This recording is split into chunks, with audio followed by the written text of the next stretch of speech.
ఇక్కడ చిన్ని కృష్ణుడు స్వయంగా వెలిసాడంట. చూద్దాం రండి. Hello guys, welcome to our channel. అందరూ ఎలా ఉన్నారు? అందరూ బాగుండాలి, అందులో నేను ఉండాలి. ఈరోజు మేము గోపులాయపల్లి వెళ్తున్నామండి.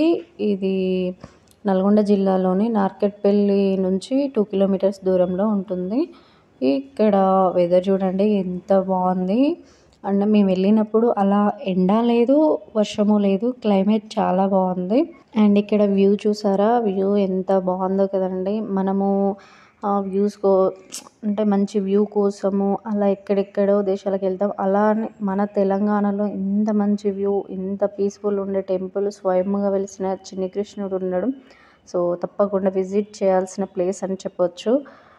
ఇక్కడ ఈ చాలా పెద్దగా ఉంటుందండి ప్లేస్. దాదాపు 326 ఎకరాలు ఉంటుందంట. అంటే కొండ మొత్తం. కానీ మనం అక్కడికి వెళ్తే కొండ మీద అన్న ఫీలింగే ఉండదు. పైకి వెహికల్స్ కూడా గుడి వరకు వస్తాయండి. సో చాలా ప్రశాంతంగా ఉంటుంది.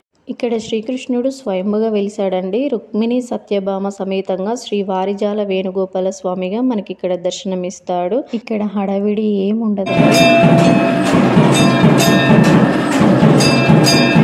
మేము వెళ్ళినప్పుడు నైవేద్యం పెడుతున్నారు స్వామికి.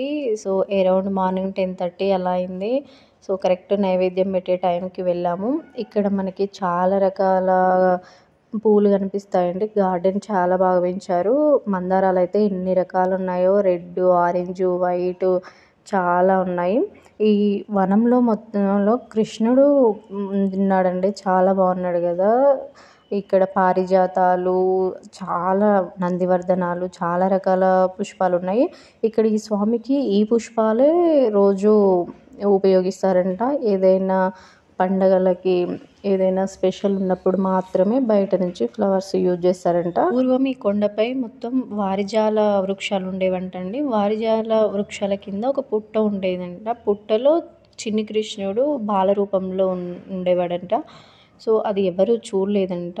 కానీ ఒక పశువుల కాపరి పశువులు తీసుకుని వస్తే అందులో ఒక ఆవు రోజు కృష్ణునికి పాలిచ్చి వెళ్తూ ఉండేదంట. ఒకరోజు ఆ పశువుల కాపరి చూసి కృష్ణుడిని కొడతాడంట. అప్పుడు ఆ బాలునికి బ్లడ్ ఏరులై పారుతుంటే నన్ను క్షమించండి అని అడుగుతాడంట. అడిగినప్పుడు సాక్షాత్తు శ్రీకృష్ణుడు దర్శనమిస్తాడంట. అప్పుడు కృష్ణుడు, నేను ఇక్కడున్న విషయం ఎవరికి చెప్పొద్దు, ఎవరికి చెప్పినా నువ్వు చనిపోతావని చెప్తాడంట అతనికి.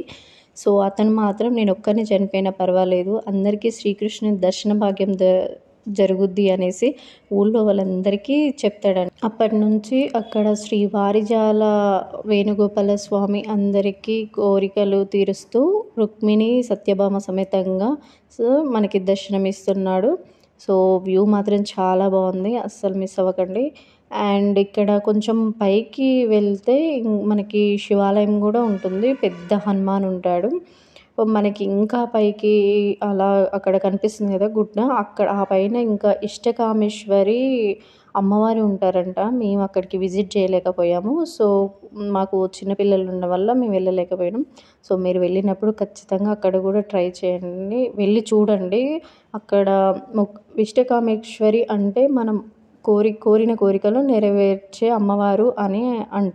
టెంపుల్ మన తెలంగాణలో పురాతనమైన టెంపుల్లో ఒకటని చెప్పొచ్చు అంటండి. కానీ ఇక్కడ ఇయర్లీ కొంచెం రీమోడలింగ్ చేస్తూ ఉన్నారు. ఇప్పుడు కూడా కొన్ని జరుగుతూ ఉన్నాయి వర్క్.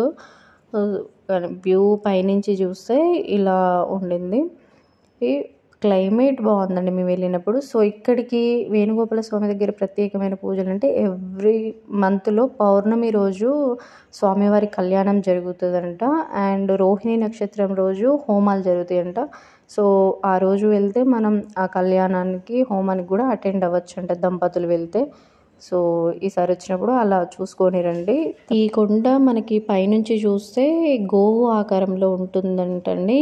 సో అందుకని ఈ కొండని గోవర్ధనగిరి అని కూడా ఇక్కడ ప్రజలు పిలుస్తారంట. సో చాలా బాగుంది. ఇది శివాలయం అండి. పైన శివాలయం, శివుడు ఉన్నాడు. సో ఎంత పీస్ఫుల్ ఉందంటే వాతావరణం చాలా బాగుంది. మేము శ్రీకృష్ణుని జన్మాష్టమి రోజు వెళ్ళామండి. సో పబ్లిక్ కొంచెం బాగానే ఉన్నారు. నార్మల్ డేస్లో అయితే కొంచెం తక్కువ ఉంటారంట. పౌర్ణమికి అలా అయితే ఎక్కువ ఉంటారంట. ఇక్కడ మనకి వేణుగోపాల స్వామి టెంపుల్ నుంచి బయటకు వస్తుంటే రైట్ సైడ్లో హనుమాన్ టెంపుల్ ఉంటుందండి. సో హనుమాన్ కూడా స్వయముగా వెలిసాడంట. సో ఇక్కడ మనకి ఈ రాళ్ళు ఇలా పేర్చితే కోరిన కోరికలు నెరవేరుతాయని నమ్మకం ఇక్కడ ప్రజలకి. చూడండి అందరూ ఎలా పేరుస్తున్నారు చిన్న పిల్లలతో సహా. ప్రశాంతత కోసం ఎక్కడెక్కడికో వెళ్తూ ఉంటారు కదా, సో ఒకసారి ఇలాంటి ప్లేస్ని విజిట్ చేయండి. చాలా ప్రశాంతంగా పీస్ఫుల్గా అనిపిస్తుంది. అండ్ మనకి ఇక్కడ కృష్ణుడు కూడా దర్శనమిస్తాడు వారిజాల వేణుగోపాల స్వామిగా. సో వారిజాల చెట్ల కింద వెలిసాడు కాబట్టి వారిజాల వేణుగోపాల స్వామి అని పేరు వచ్చింది. సో ఇది గైస్ ఎలా అనిపించింది కామెంట్ చేయండి. మీ ఫ్యామిలీ అండ్ ఫ్రెండ్స్కి షేర్ చేయండి, సబ్స్క్రైబ్ చేసుకోండి. బాయ్ గైస్, సర్వే జన సుఖినో భవంతు. Thanks for watching.